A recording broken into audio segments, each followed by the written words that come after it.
ایھا الناس قد جاءتکم موعظۃ من ربکم وشفاء لما فی الصدور وہدی ورحمۃ للمؤمنین قل بفضل اللہ وبرحمتہ فلذلک فلیفرحوا هو خیر مما یجمعون۔ اے لوگو، تمہارے پاس آ گئی ہے نصیحت، موعظت تمہارے رب کی طرف سے۔ وہ صرف موعظت نہیں ہے، سینوں کے اندر جو روگ ہیں، جو امراض ہیں، ان کا علاج بھی ہے، شفا بھی ہے۔ شفاء لما فی الصدور۔ تیسرے درجے میں وہ ہدایت ہے، وہ بتاتی ہے کدھر جاؤ کدھر نہ جاؤ۔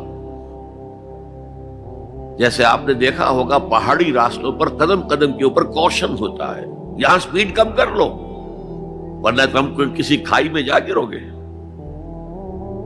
تو یہ ہدایت کیا ہے؟ دیکھو ادھر مت جانا، ادھر جاؤ۔ اگر ادھر جاؤ گے تمہارا سارا معاملہ تلپٹ ہو جائے گا، یہ ہے ہدایت۔ اور جو چیز دنیا میں ہدایت ہے وہ آخرت میں رحمت ہے، ہدی ورحمۃ للمؤمنین۔ اب میں چاہتا ہوں ان چار الفاظ میں جو ربط ہے اسے سمجھیں۔ دیکھیے، اگر کسی ایسی زمین پر بارش برسے جو اوپر سے بہت سخت ہے تو پانی بہہ جائے گا، زمین میں جذب نہیں ہوگا تو کوئی رویدگی پیدا نہیں ہوگی۔ اگر دل سخت ہے تو قرآن مجید ان پر کوئی اثر نہیں کرے گا۔ اس کے لیے سب سے پہلے موعظہ کی ضرورت ہے، واعظ کی ضرورت ہے، نصیحت کی ضرورت ہے، تاکہ دل نرم پڑ جائے۔ انسانی دل جب سخت ہوتے ہیں تو ان کی سختی چٹانوں سے زیادہ ہوتی ہے۔ سورہ بقرہ میں فرمایا ثم قست قلوبکم فہی کالحجارۃ او اشد قسوہ۔ یہودیوں سے خطاب ہے، ثم قست قلوبکم من بعد ذلک فہی کالحجارۃ او اشد قسوہ۔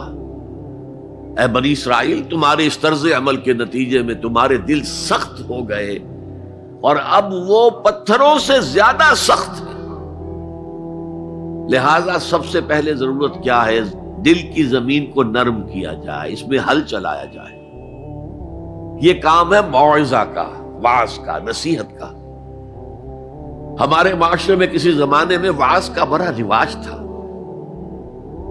آج کل یہ چیز ختم ہو گئی، بلکہ واعظ کو گھٹیا بات سمجھا جاتا ہے۔ بھائی کوئی عقلی بات کرو، کوئی علمی بات کرو، تم تو واعظ کہہ رہے ہو، گویا کہ واعظ گھٹیا چیز ہے۔ نہیں، واعظ سے دل میں رقت پیدا ہوتی ہے، نرمی پیدا ہوتی ہے۔ تو قرآن مجید ہی سب سے بڑا موعظہ ہے۔ ہم نے بدقسمتی سے کیا کیا، جب واعظ کہے جاتے تھے تب بھی مثنوی مولانا روم سے، ضعیف احادیث سے، واعظ دستاں زنو افسانہ بند، واعظ بڑے اونچے اونچے ہاتھ چلا کر اور افسانہ جو ہے بیان کر رہا ہے، لیکن اس کا حال کیا ہے؟ از خطیب و دیلمی گفتار اوست، با ضعیف و شاذ و مرسل کار اوست۔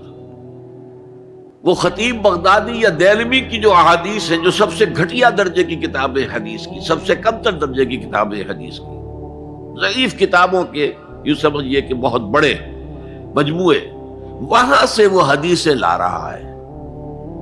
الضعیف و شاذ و مرسل کار ہو، ضعیف حدیث، شاذ حدیث، مرسل حدیث سے وہ بیان کر رہا ہے، قرآن سے اس کا کوئی تعلق۔ قرآن مجید سب سے بڑا واعظ ہے۔ یا ایھا الناس قد جاءتکم موعظۃ۔ یہ دل کو جب نرم کرتا ہے تو پھر اس میں جذب ہوتا ہے، یہ سیکنڈ سٹیپ ہے اس کا۔ اور جب دل میں جذب ہوگا تو دل کے اندر کی بیماریوں کو دور کر دے گا۔ دل کے اندر کی بیماریاں کون سی ہیں؟ تھرومبوسس نہیں، انجائنا نہیں، وہ اور ہے۔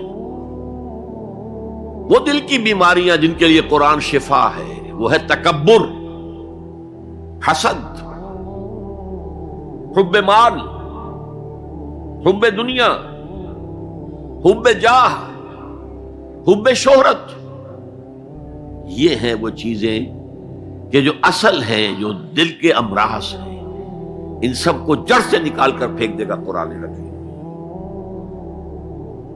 یا ایھا الناس قد جاءتکم موعظۃ من ربکم وشفاء لما فی الصدور، وہ ہدن اور وہ ہدایت ہے، انفرادی زندگی کے لیے بھی ہدایت ہے، اجتماعی زندگی کے لیے بھی ہدایت ہے۔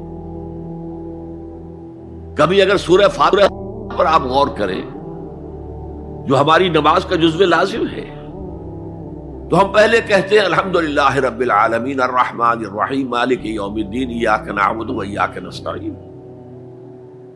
یہ ہدایت تو ہمیں پہلے ہی ملی ہوئی ہے۔ پھر جو ہم کہتے ہیں اہدنا الصراط المستقیم، اللہ کو ہم نے پہچان لیا، اسے رب العالمین مان لیا، اسے رحمان مان لیا، اسے رحیم مان لیا، اسے روز جزا کا